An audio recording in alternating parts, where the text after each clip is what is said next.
Here is a big news update for over 5 lakhs migrants who granted entry under the Biden administration CHNV payroll program. The Trump administration in the US is set to revoke legal protections for hundreds of thousands of migrants.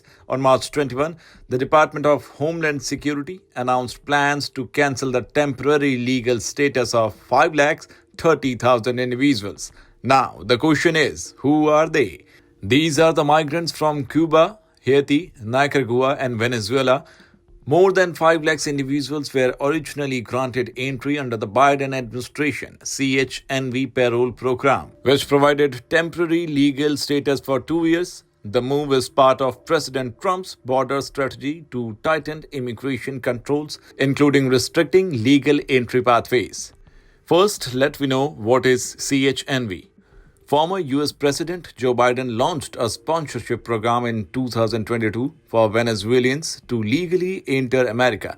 The scheme was extended to Cubans, Haitians, and Nicaraguans in 2023 as the Biden administration struggles to control illegal immigration from these nationalities. The program allowed migrants to fly into the US for a temporary stay of 2 years if they had American sponsors. They gave them temporary immigration status known as parole, allowing them to leave and work in the US. During the 2 years, migrants could seek humanitarian relief or other immigration benefits if they were eligible.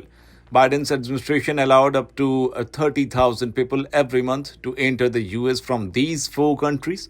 As many as 530,000 migrants came to America through the humanitarian parole program. Now, what does this mean for them?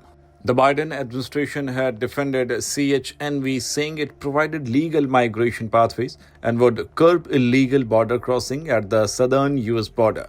It also allowed for better vetting of these migrants, but Trump shut the Biden's-era sponsorship policy soon after returning to the White House in January. The Trump administration has asked nationals of Cuba, Haiti, Nicaragua, and Venezuela who came to the US through the parole program to self-deport or face deportation.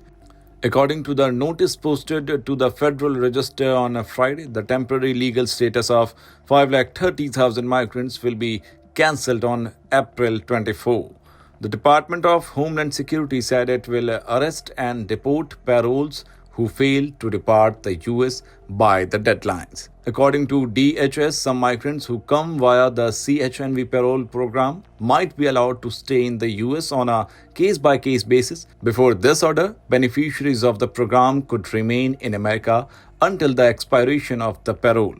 However, the Trump administration had put a halt on processing their applications for asylum, visas, and other requests that would prolong their stay. Meanwhile, reports suggest that the administration may also consider revoking the parole status of 240,000 Ukrainians who fled to the US during the war with Russia. President Trump has indicated that a decision on their status will be made soon. At last, the order is going to cause needless chaos and heartbreak for families and communities across the country, but it remains unclear how many CHNV beneficiaries have been able to get another form of protection or legal status that would allow them to stay in the US legally.